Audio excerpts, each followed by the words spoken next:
Welcome to another episode of Comedy Wham Presents with me, your host Valerie, and sometime co-host Miss Purrington. Although guess what? She's back at home because I'm on location, but not in Austin. More about that in a moment. ComedyWham.com is your place to go for features about all Austin comedy, including those just passing through. Again, more on that in a minute. We bring you articles and podcasts featuring the best in Austin comedy in all its shapes and formats. Started in 2016, the podcast project brings you funny people and their stories. As a fan, I like to delve into a comic's background and motivations, and will usually take a detour along the way. Consider the interview a way for you to get to know the folks that make the Austin comedy scene one of the best in the country. Today I'm sitting in sunny, but a little chilly, LA, the city we've lost countless beloved Austin comics to, with its siren call of writing and acting jobs in the bigger comedy stage. While some transplants are just getting their foothold in the city, this guest has found his place. A few years after his 2012 FPIA victory, our guest moved to LA. The last time I saw him perform in Austin, he still felt like one of ours. But over the last couple of years, he's built a very unique empire of his own in LA, all while continuing to leave a prominent footprint in Austin. How can that be, you ask? Well, our guest is responsible for about 80% of the comedy showcase flyers that you see on Twitter, Instagram, and Facebook feeds. His unique artwork has helped him with the creation of comic books, coffee table books, video game designs, shirts, and more. But don't worry, he's still a performing comic. Let's find out more about what our guest has been up to since leaving Austin. And now, Comedy Wham presents our guest, Ramin Nazer. Yay! Hey everyone! Just so you know, Valerie didn't edit that one in. She actually said that whole intro as we're here in the interview. So This is like an authentic podcast here. You can hear the traffic. You can hear some coffee slurping. Hopefully, I don't think people really care that much about the audio quality that much as the content. Like if you could hear, I don't know, Frank Sinatra right now or that'd be something, great, wouldn't it?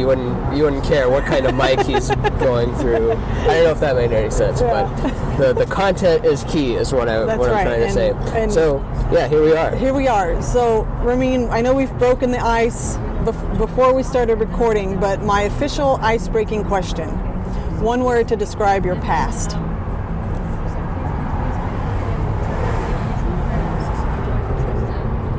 Past. But one word. Good. Like if I have to pick one, but it's like second place bad. Oh, second. Yeah, second place bad. Third confusion. Fourth great. Oh man. Fifth. I can't write that Fifth, fast. all of the above. Now I'm going to have to listen to this before I finish my notes. That's an interesting question. What are some other answers you've gotten for that? Because I've never gotten that one. I've gotten dull, exciting. I've gotten... I think... Dense. I'll go with dense, too. Dense? I feel like it's dense. Yeah. I feel like I've lived many... I've had lots of... Not like a ton of experience if I were to talk about it. Like it's and then we were running away from the cops on a train and almost died. I wasn't running away from the cops. I wasn't on a train, but I guess I've accumulated a variety of interests and watched technology grow and watched lots of interviews of people on YouTube and listened to lots of music and gone to lots of things and done a lot of shows. I think it's a very rich experience, and you can look at the lives of a lot of other people who have died before they hit 30 or before 40 or 50 or something and think that, no, that's a dense thing. If they put it all into 6 movies, you couldn't fit it. Yeah. Same with your life. Or I see what you're doing. Yeah, earlier before we were taping, I was saying that I might switch the interview style and start asking her questions than talk about myself, because I just think that's more interesting. But I think good's a good answer for the past, because it set me up for everything now. I wouldn't be sitting here with you having this conversation. This could be my last interview. Oh my gosh. It's Don't probably put that pressure on me. It's probably not, but check this out. If I got hit crossing Fountain or something, going home, trying to turn left on Fountain, and that's just it for me. This is the last interview, so it's like, and we were sharing with the last interview a man that contributed so much and always tried to see the light in life and love in people, and this is his last interview, and it was so ironic that he mentioned that it's his last interview on it. How could he know that he would die turning left on Fountain? But it could be like that. So basically, I want to give you everything that I want to give you everything that I can. Yeah, add as much value, Gary Vaynerchuk style, to the show. So I'm already seeing your article title will be Ramin Nazer, he's not dead. He's not, like the George Harrison documentary. I don't know if you've seen that. The Martin Scorsese George Harrison documentary. It's called Living in the Material World, and it's George Harrison like half underwater, and a few good takeaways from that are because he visited his son Danny in a dream after he died, and his son Danny asked him where he'd been, and George Harrison says, here this whole time. Whoa. And his son's like, I don't know what to do with that, but that's kind of what he said. Also, when he died, his wife said that he lit the room like you wouldn't need a light, like he completely lit up the room like with light and stuff. So it's not dead. Okay. Yeah. Or I mean it in the literal sense that like I'm not. I'm actually still not dead. You can message me and I'll answer and I'll show up and I can talk about the current events going on. I'm still here. Okay. He's still here. We'll check in at the end of the interview to see if Ramin is still here. Usually what I do when I'm sitting with people back in Austin is I ask their whole story arc of where did you grow up, what was your first comedic memory, and then we get to how did you get to Austin. I want to get those answers, but I want to talk about what's been going on in your life since you won FPIA. We're now 6 years ago. Oh wow, I never thought about it like that. Yeah, I guess it is 6 years ago. And how things have been changing for you since you've been in LA. It's been really good. It's been. Oh no, let's go back though. Oh, to how back? Yeah. So, quick recap of where you grew up. Did you have a first comedic memory? I was one of those guys that liked Mitch Hedberg a lot. He was one of my first stand-ups I liked a lot. I remember enjoying, George Carlin bits when you'd see it on TV, like random Comedy Central presents Pablo Francisco, or even like an old, Bill Cosby bit you'd see and be like, yeah, that's good. But I was never like, I gotta be a stand-up. Yeah. I was, depending on what group of friends I was with, I was told I was funny. Sometimes I'd be like really quiet and I wouldn't be the funny one in the class. But if I got comfortable, I'd become like the clown of the circle of friends or whatever. But so Hedberg, I guess, was the first stand-up. I saw him in 1999. He died in 2003. But I saw him at the Houston Laugh Stop. That was really good. Let's see, what was the question again? How I got into stand-up? I didn't try doing an open mic until after I got this DWI. I didn't get actually arrested, but I got pulled over I got arrested actually. I was in the jail for 24 hours. So I got arrested for driving under the influence because I'd had some beers that night and I drove home and I tried to hit the red light. I tried to hit the green and it turned red and it was late, and I was like, oh whatever, no one's around, I'll just go through it. A cop saw it and they smelled some alcohol, and here's how stupid I was. They're like, have you been drinking? And I said, yeah, just a couple, which you're not supposed to say that. You're supposed to say nothing, but I said yes, and I was so confident that I was like, I'll take a breath test and everything, and then they take me to the station, and we took the breath test, and I was just a little over, so I had to go to jail, and then that made me think about my life, and I gotta pay $7,000 to this lawyer to get this expunged, and I have my license taken away, and it was like really, I felt very bad about myself, and I was very much thinking like, well, what am I doing with this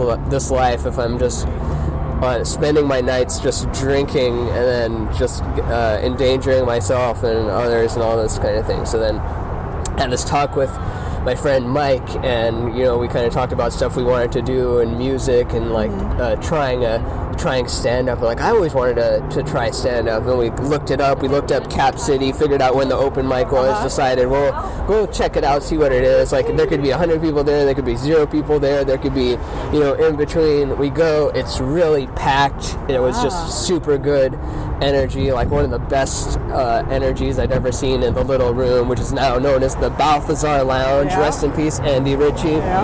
And so we went there, and it wasn't until the 4th time, like, I would just go check out the open mic every weekend, and then the 4th time, the bartender, Sean Mooney, who is still around, he's a comic as well in Austin, but he was the bartender at the time and server, and he asked, "Hey, buddy, why don't you go up?" And I said, "I don't really have anything." He was like, "Come on, I'll just put you up. You'll go up last." And I'm like, "Okay, I'll go up last." And I just scribbled stuff on a napkin, tried to figure out what I was gonna say. It wasn't. People were kind of too drunk and tired for it to have been a bomb or a smashing success. It was kind of like little smattering of laughter here and there, and half of it I sat on the stool, and I had I had my napkin there with me reading off of it, and then the second time was just a bomb, like I had nothing good to say, and then the 3rd time I actually put together, like, these are the jokes I'm going to do, I'm going to stick to it regardless of the response, and just get through these 12, 15 jokes, whatever I have, and then did those. That was my first, like, killing it time, felt really good about it, and then from there it's kind of like the next 100 sets can be said as like, okay to good, and just slowly climbed up from there. So when was that first open 2007. mic? Okay, all right. So then you worked hard for 5 years to get the FPIA. I guess it was 5 years in, huh? Do you have any notable memories of that victory? Yeah, I guess because the 2 times before I had gotten 2nd place and 3rd place, so I was super close. And if you don't know this contest, you listeners at home or at work or jogging or wherever you are, I see you or I hear you. The thing is that if you win, you don't ever have to do it. You're not allowed to do it again. If you win, you're just immortalized as you won it, no more competing, which there's something really liberating about that. But if you get 2nd, you have to go start at the very beginning, and there's people that have gotten 2nd who then the next year don't make it out of the prelims, because comedy is subjective and it doesn't age well and it changes a lot. Like stuff that was very funny 10 years ago is not funny now. Stuff that's funny now, it shifts a lot. It plays with, I don't know what's going on in the world. Not that it's all political or sensitive or stuff like that, but it is. There's styles that go in and out when it comes to comedy. So I got 2nd, and then 3rd, and then from there I got 1st, and that year, like, I didn't think it was mine by any means. I thought very well Chris Cubis could have taken it home, but at the same time I'm super competitive, and also thought, like, no, but I could also take it home if I stick to this set, because I know that also a lot of people don't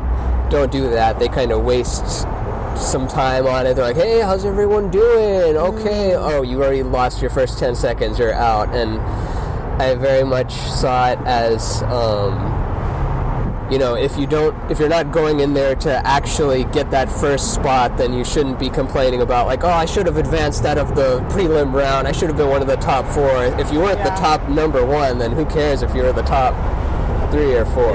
But that's just that's the competitive side of me. The other side is like, of course contests are stupid. It's subjective, and my favorite comics aren't award winners or praised type of things. And we all know, as Austin comedy fans, that there are plenty of successful people that have never won the contest. Yeah, for sure. And a lot of people that have won that then don't become successful. And you have to really think about what you want out of that success, and sometimes you get into this little mentality, much like in high school, certain things are really important. I was guilty of it in Austin. The contest was very important, not like externally, like I would never show it, but like internally. And you see it with people, like when they when they don't make it advance, and they're ashamed, so they like duck out before they can say bye to everyone. They don't want to deal with people. Be like, you had such a good set. I was sure you were one of the three. I was sure. And then when they didn't call you, I was like, what the fuck? Like that kind of thing. They're so ashamed, and it happens because that's your group of friends. That's your whole world. And it's a weird thing coming from open mics, and then that little circle of comedians becomes your whole world. Then the servers, the bookers, the people in the article podcast world, such as yourself. It's that whole like the scene, and it's what they refer to as when they talk about it. It's a good scene. It's the good comics, the good club, the good bookers, the good people that write about the stuff and know the things, and that's what makes it good. And that's the best part about living in not LA, New York, is that there's the scene, whereas here there's too many scenes, so there's not this, it can't be formed, it can't have that that cohesion to it. It's got its other benefits, it's got industry professionalization type of stuff, but it doesn't have that. Right, there's not the cohesion.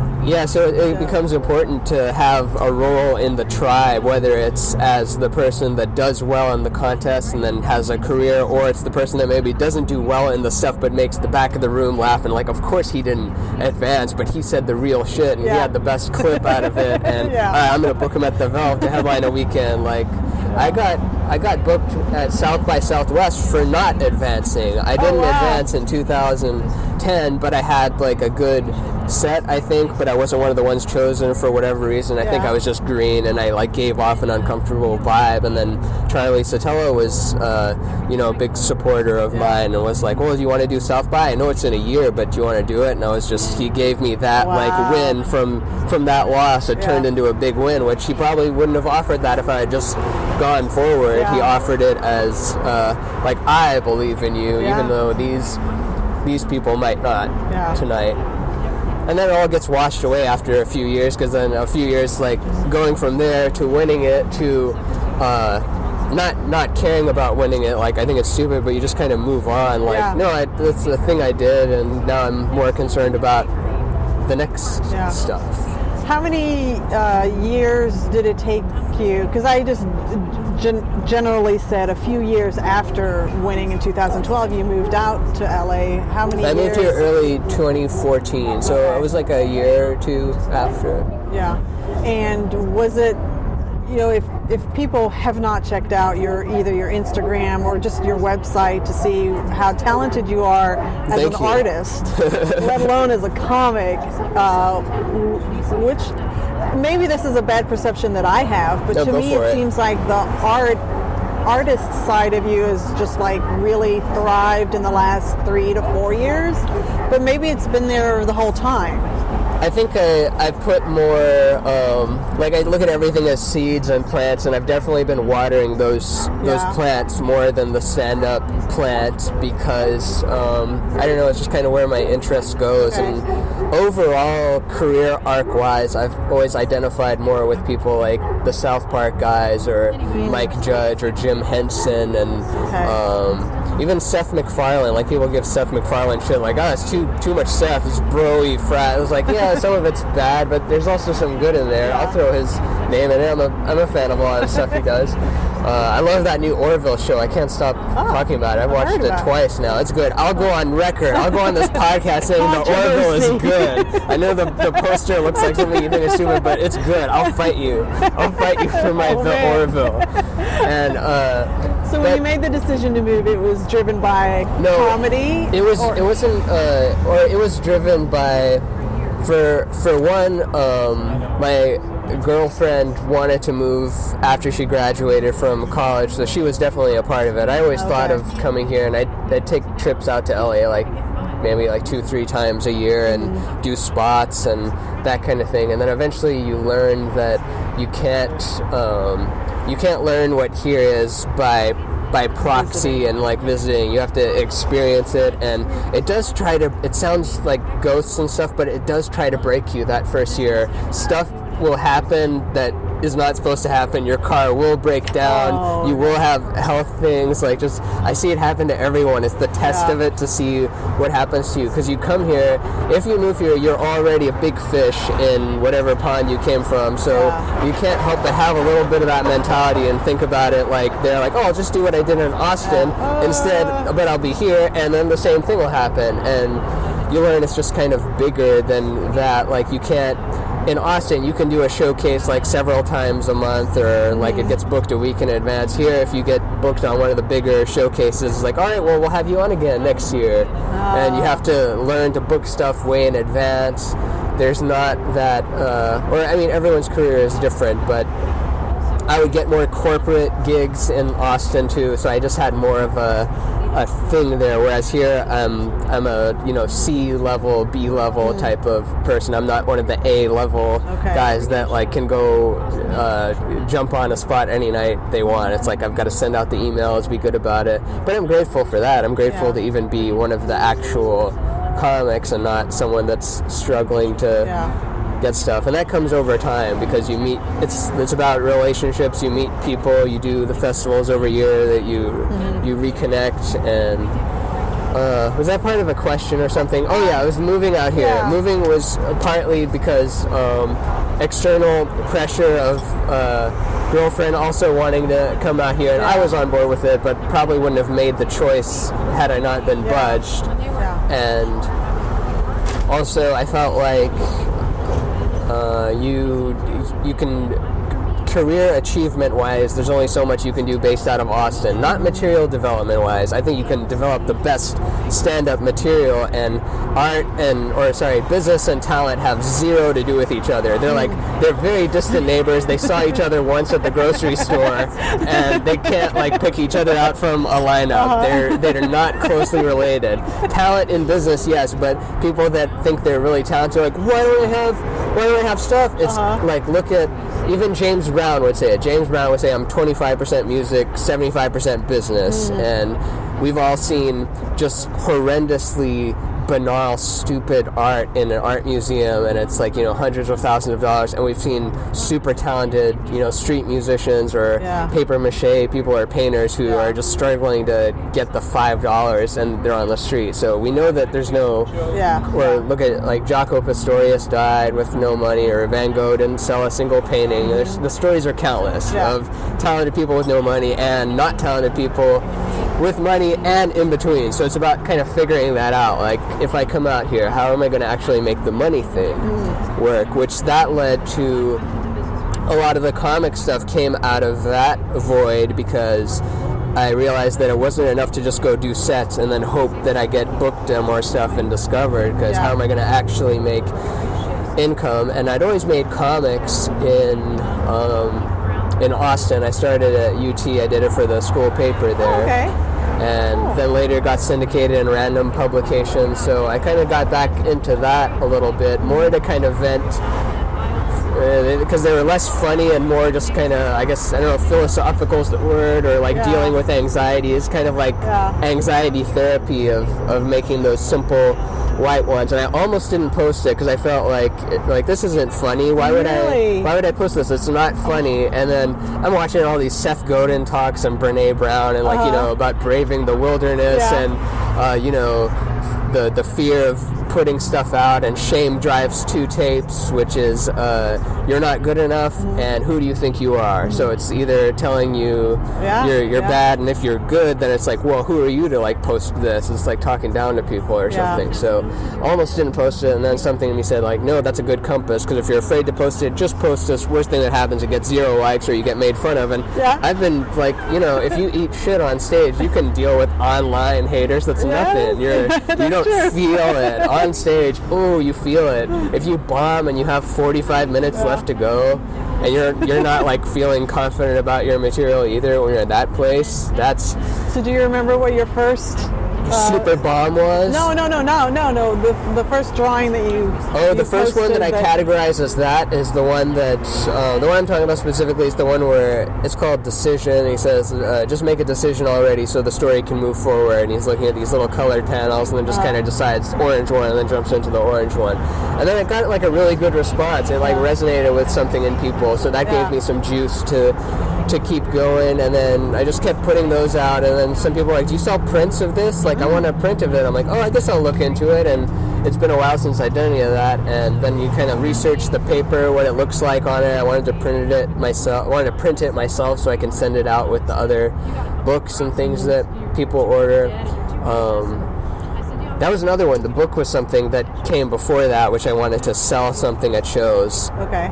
Along with the album, and not as a package, but just to have more merchandise to sell when I featured or headlined or something. So made those, and it's just kind of grown from there. It's kind of listening to what people say about what you do and doing what you naturally do and finding that medium of what do I want. Because it's not like I'm going to build an empire of shit that people, and I'm going to tell them what to want, because that's dumb. Like why would anyone want that stuff? And it's hard to describe the drawings, or I go to Instagram to see what you post. And it's hard to describe. I mean, there's clearly a style that is very unique. Oh, thank you. But that balance of the philosophical versus the conveyance of crippling anxiety and its role in our lives, which is so universal. It's not a unique property to the comic community. It's just about Chris anybody. Cornell hung himself, and so did the other guy, the Lincoln Park guy, Chester Bennington, hung himself. And I know there's conspiracy theories about them being involved in taking down giant pedophile rings or something like that. Wow. But I mean, I don't know the information. Maybe that's true, but it's probably more likely that they were hiding some deep pain, and it became. Or you know what they say about suicide, and how it's not like it's the best decision that they could have made in that hour. It wasn't like they're thinking about it for weeks and then they finally do it. It's kind of like it got too hard that 1 hour or something, and then they did it. But I don't know, I wasn't there. But I like to keep that in mind, where we think of, I'd be happy if I had this many people looking at me, and if I had this number in my bank account. It's like, well, these two blokes had that, and they didn't do that. Yeah, that's true. Yeah, so if you're listening right now and you're just breathing air, you're doing fantastic. You're doing great. Just take one breath of air in. Hold, 2, 3, 4, release. You're doing great. But yeah, it's tough to escape it, whether it's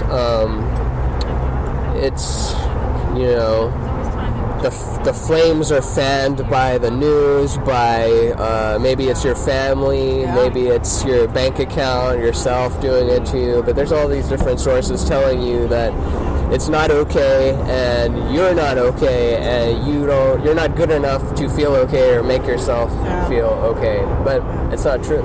It's an illusion. Yeah. It's a delusion. So you kind of put that out there for everybody to realize, have them recognize, hey, this is universal.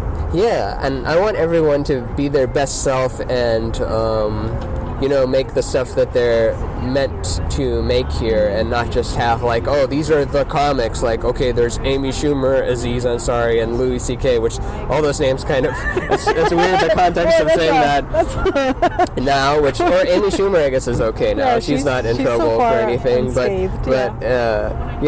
it's a weird time to be a big famous person, whereas before it was like, these are the main people, and you see their Instagram, they're on a private jet going to the Oddball Festival, like, oh, this is comedy, just millionaires and private jets now. And so that's why like people are disgusted by it, but at the same time, like, this is speaking to the darker self of it. I'm conflicted, of course. I'm of course like, no, that poor person, like, they shouldn't have, like, that sucks for their career, but at the same time it's like, yes, the giants are falling, that means there's more room for us non-giants to go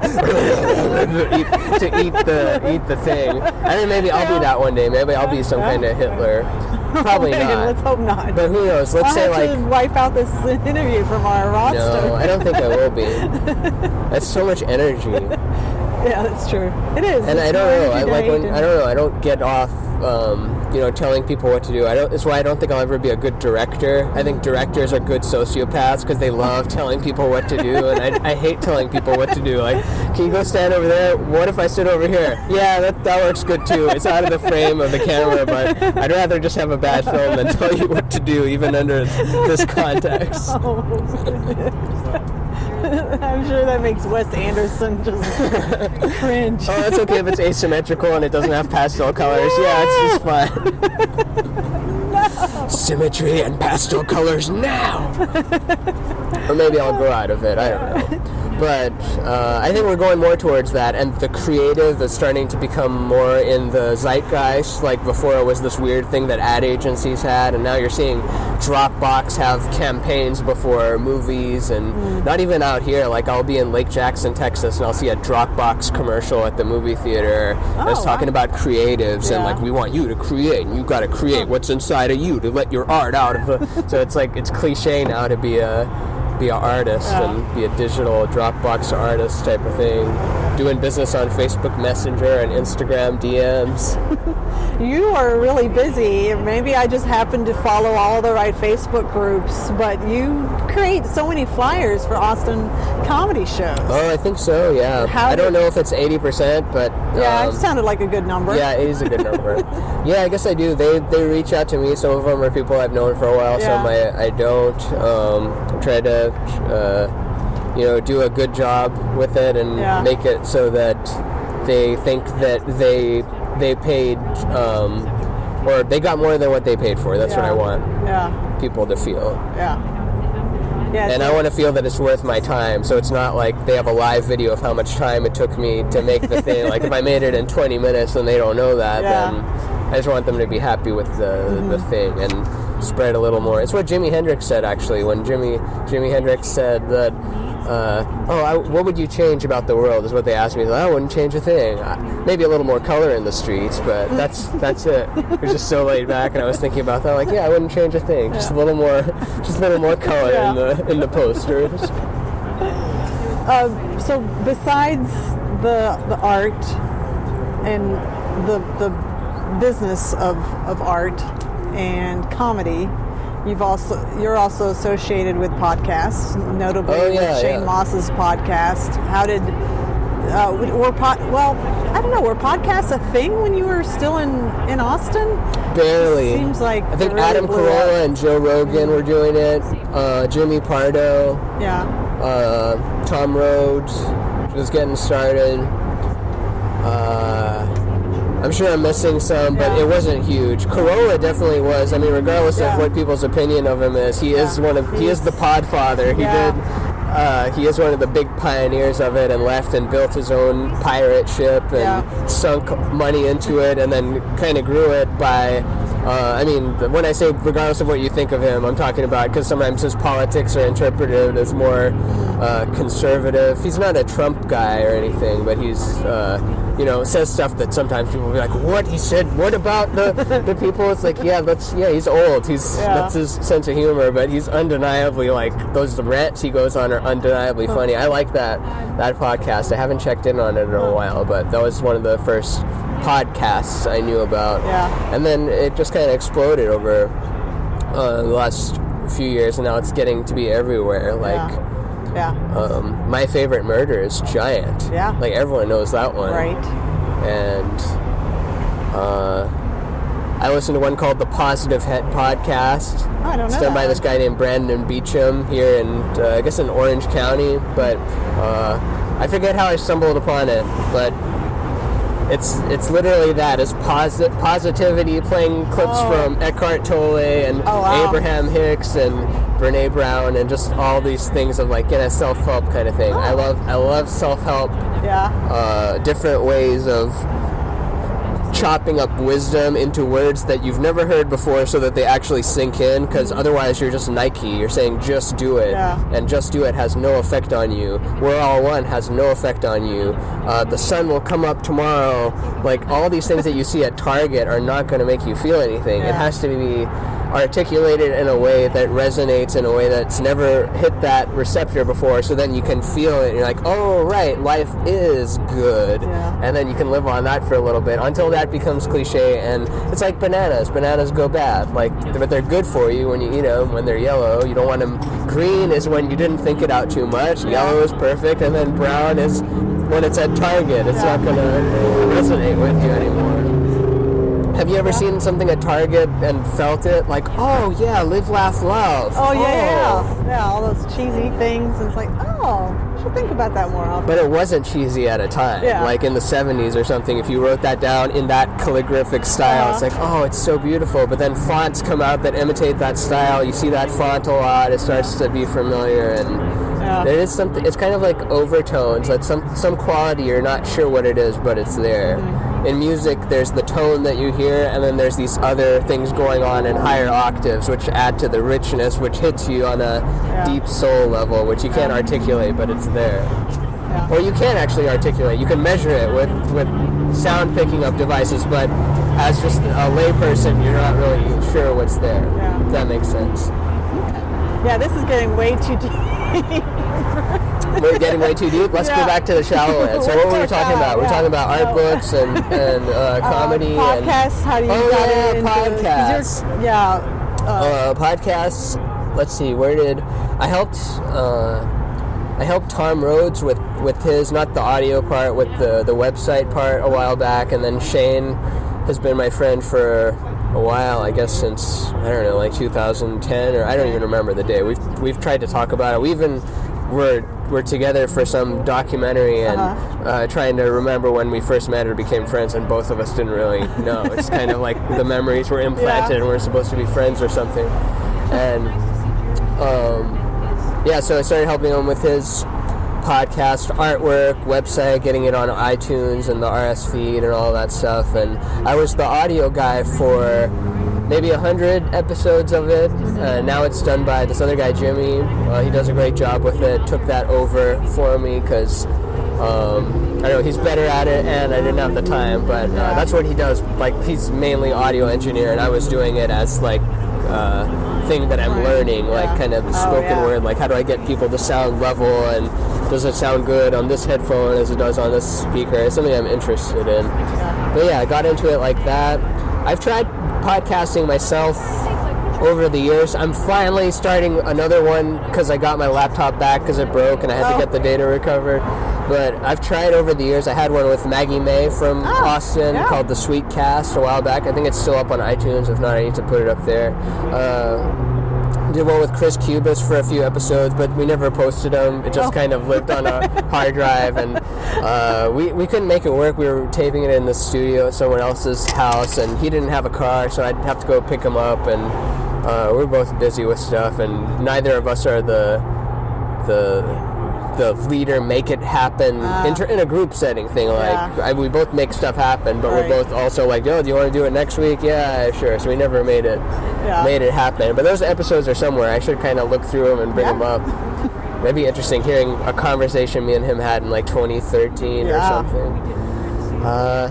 That one, Shane's podcast, and then mine that's coming out soon, which no real theme to it, just really just talking shit style, like solo or just solo and one guest. I like the one guest dynamic because the three guests is good too, but then one person is always feeling buried, or it's rare to get the perfect love triangle going in it. And one-on-one, it's three is better if you're trying to be funny, I think. If you're trying to keep the punches rolling, 3 is the perfect number, but in-depth interview is better just one-on-one. There's been a few times where I've had 2 guests on, and it's a balancing act. Even as a host, it's a balancing act because you want to give equal time to the 2 guests, and well, in my case, it's not necessarily about being funny.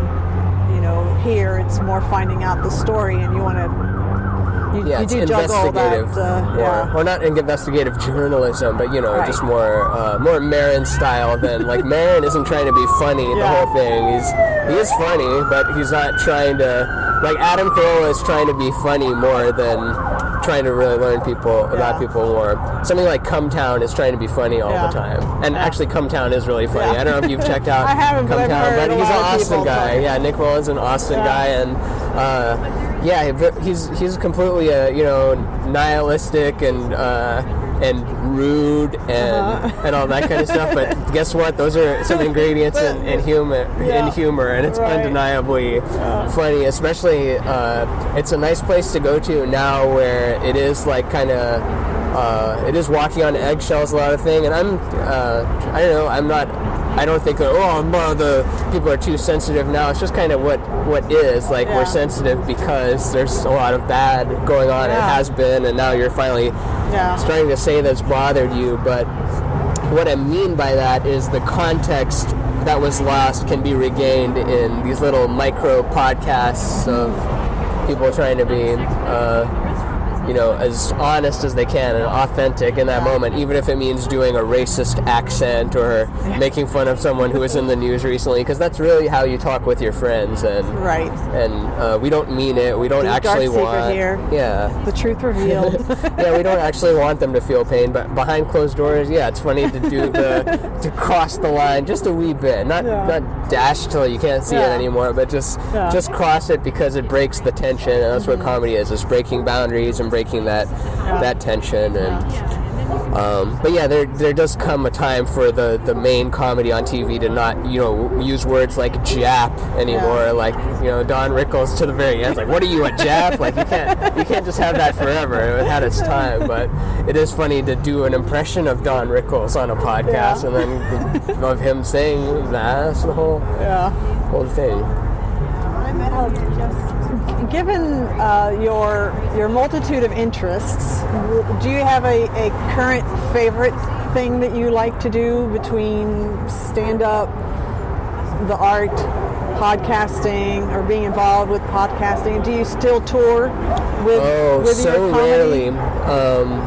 I've noticed you haven't been back to Austin in a long time. Yeah, you got to go away so you can come back. I think it's I don't know, I kind of like that about, I want to see where it's at in a couple, and I've just been busy and I've been trying to make stuff here happen. I guess the thing I'm most excited about is the games and the cartoons more than I am about releasing another record, like, because I have another hour in the, like, not in the can taped, but I just need to tape it and, like, tighten it up and release the second album, because I only have one stand-up album, and it's from 2012, and God knows how much of that holds up today. It still does okay. Like, I still get money from it on Spotify and these kind of things, which is nice. But touring is it's rough, and it's more. I'll probably go back to it and want to go back to it soon, but I don't like going on the airplane. I don't like being alone in my hotel room all day. I like meeting people. I like seeing the scene there. I love doing the shows. That hour you're on stage is undeniably like worth the thing, but and weeks, you never know how they go. Like, you'll do a week of shows at a club, and Wednesday's good, Thursday's good, Friday was and then Saturday was and then you end on a bad note, and then you're there for one more day, and then you're like, I wonder what's going on up in home. And I did for a little bit. I was never a huge road dog, but I did go on the road more often prior to this last year. This last year I've been learning to make treatments for shows, and getting a treatment is, check this out, it's a sheet of paper that describes a show or a cartoon, and it has some images on it, and it breaks down who the characters are and some sample episodes, and out here they call it a treatment. See, I'm just learning this stuff. Sounds like a spa treatment. Yeah, I should have known this stuff already. I don't know what, like, all the terms are. I never went to film school or had, and I have low self-esteem. So I don't think that I'm torn between low self-esteem and arrogance. Like, on one side, I'm like, I'm the greatest of all time. Like, I'm going to be remembered, like, for this stuff, and it lasts the test of time. Then the other side of me is like, no, I don't deserve anything. I'm garbage, and it's pulled between the two. But been learning to. I've been getting finally. I haven't sold stuff, and I don't have anything on TV. But I'm finally at the place where I'm in the room and being asked by Comedy Central and HBO and and Mad Magazine and all these things that I liked asking me to come in to pitch ideas, which before wasn't, when I first moved here, that didn't exist. And then, or it existed, but I mean in the sense that I wasn't invited to it. Now I'm invited to do that, so I see it as the step of like, okay, I'd rather focus on making this stuff happen than just, trying to do regular club dates and then let this opportunity pass. Like I want to keep that fire going, and I'll be back to Austin. I'll come back this year, or maybe 2019. And there's new leadership at the Vel. Oh yeah, good old P. That P. That's been so. Allegedly, he listens to any podcast where he's named. So we'll just, are they transcribed? No. Patrick Dean, Pat Dean, just to make sure it comes up in any way. That's great. P Dean, Pat D. Alexa, pull up Pat Dean podcast. Pulling up Dean Patrick podcast. As a Mad Magazine family, I'm rooting for you to get lots and lots of time in a room with the Mad Magazine folks. Oh, we're hopefully we've got something going, but I can't talk about it yet. But it's in the talking about the stuff phase. So that's great. I mean, worst case scenario, this podcast becomes an article, and then the title of the article is former Austin comedian taking over Mad Magazine, and then that results in bad PR, which makes that deal fall through. But Mad is doing kind of a big reboot, the way that because Cracked and Mad were magazines, then Cracked picked up on the internet culture and decided to make top 10, top 15 lists about movies and pop culture and politics, and then took advantage of that and kind of grew past Mad. And then Mad has, decided to follow suit and have a better web presence, because that's where we are. 50% of our time is on the web. I don't know what's going on there either.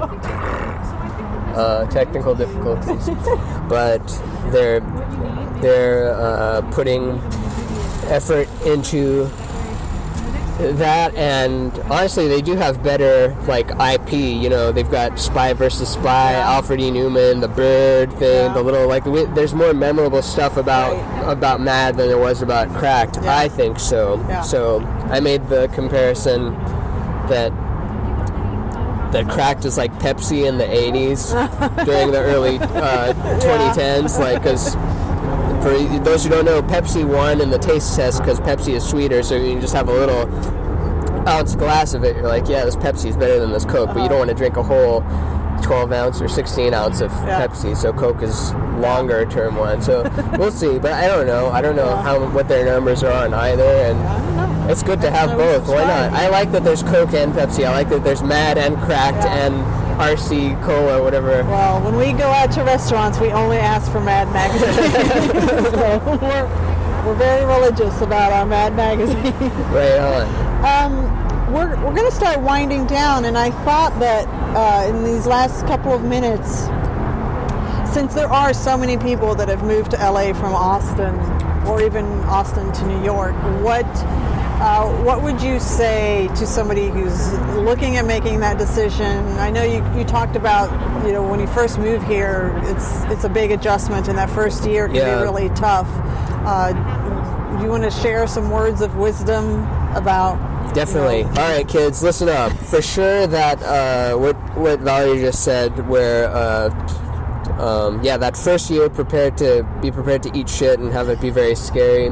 The next thing is worry more about, or don't worry at all, but focus more on how you're going to make it work financially than you are being one of the top comics there, because people's impression of here is, it's going to be all like the headliners I see on TV and then me, and they're going to out me as not being good. But guess what? You're probably already better than most of the comics here, just because I think Austin breeds a better stand-up than here does, because here people are more, not all of them, but a lot of them are concerned about doing it and acting and writing, and they're doing stand-up as kind of a side thing, and they're just not as well versed in the form. So I have no doubt about Austinites that are prepared to come out here being good enough at their stand-up, but they get out here and then they get booked on some stand-up shows, but there's no money coming out of it, and you're not getting like booked on road tours. You're just kind of becoming a mainstay in the LA scene, which is great. But then when you go home, it's like, how am I going to make this rent? It's $2,000. It's $1,500. It's $3,000. It's whatever your rent is. It's worse than Austin, even though Austin's getting worse too. You can move out to the valley though, drive in. You can make it work. Some people crash out of their car, so mainly that's going to be the thing that gets in your way more of being a good enough stand-up. And the other thing is, don't forget about that feeling of fear of when you did your first open mic. Don't forget to dive back into that, because oftentimes you do that first open mic, you become a part of the Austin scene, then you're a comic, and then you never make that kind of fear-based step again. Like you're an Austin comic, that's who I am, and I don't do anything scary. Occasionally I'll try a new bit and embed it within like bits that I know work, and then just so that it's not a risk, but you gotta still take chances. And like Bob Dylan with his electric guitar set at the Forum or whatever the story is, you have to keep making, not every single day, because then you'll be a nervous wreck, or maybe that is the way to do it, but you do need to every now and then decide that, have I gotten comfortable, and if so, what step do I need to make that is an uncomfortable step but in the long term is going to be better for me and growth and all that kind of stuff, because you got to be growing. You can't just be sitting in your apartment depressed all day, getting drunk with your other comic friends complaining about why this person has a special. Guess what? There's a lot of bad music and comedy out there, and it's not taken away from you. Especially a lot of comics that critique people, which I talk shit too at home. Like I'll hate watch stand-up specials, new ones, be like, oh, look at this motherfucker, this sucks. And when you're criticizing someone that has an hour and you wish you had one, it's like, do you know what you'd even do with that hour right now? If I gave you an hour and you had to go film it tomorrow, what would you do? Do you know how you'd fill that time? Would you be ashamed of it? Do you know it would work? Focus on you, have faith, take those chances, come out here when you're ready. Remember your roots. Don't forget the dirt of those open mics and the bad things feel. Don't be too fancy to do a set at a laundromat. Don't be afraid to reach out to people. Don't be afraid to send that email saying, hey, I'm coming to LA for a week. I'm coming to New York.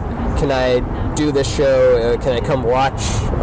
Oftentimes watching is the big thing. Like if you just go to a show and watch a few times in a row, the bookers are going to feel bad and they want to put you on. Like, hey, you can do a set sometime. Quit standing here all lonely in the back. You're driving me crazy. I'll headline. There you go. Not in so many words, but I know I do. With my show, if someone shows up like a bunch of times, I'm like, oh, they've been coming out and watching this, and I haven't offered them a spot. I got to offer them a spot. Do you host the show out here? I do my own show at Alternate Universe. It's called the Rainbow Brain Skull Hour. It's a stand-up showcase hosted by me with some animation up top. It's interactive. It's like it's a dark comic book store with black lights that I put up, and there's a 60-inch TV screen which I interact with, and I perform this little ritual where we go into a portal and then we go into this world, kind of similar looking to my website. And then we're in there, and then I bring up comics in between, and then we come back out the portal. And wow, very cool. It's a visually feels very John Malkovich. Yeah, to me. Kind of with a lot of different ingredients there. But I'm a big fan of putting on a show. Yeah. Not that it always has to be like that. I'm also a fan of the Bill Burr style of special where it's black and white and it's just a glass of water on the stage and it's just him and no cheesy sketch. I hate sketches at the beginning of stand-up specials. There's the worst content. My hell is just those like strung together, forced to watch it without blinking. But I think that's some good advice right there. I wish I'd have it. Also, let's see, what's another one? I quote Frank Zappa a lot. I love what he said. He said, the only two things you need to remember are, one is to not stop, and the second is to keep going. And when you get there, you'll find out that it's still tough. That's perfect. My goodness. All right. Well, are you ready for your closing question? Yeah. One word to describe your future. Better. Better. From good to better. Do you want to embellish? On better? I believe that this system we're in, this school, this Earth school, is a learning place, and we're given the gift of reality being coherent, and it's not like in dreams where like you're in one scene and then there's no continuity, and then you're in another place and you're not sure what you're doing there, and it's not chaotic. It's very it abides by law and form, and if I put something in the cupboard, I know it's there. The next day there's object permanence, so you can learn. The sun comes up each and every day, and I think it's Tony Robbins said that we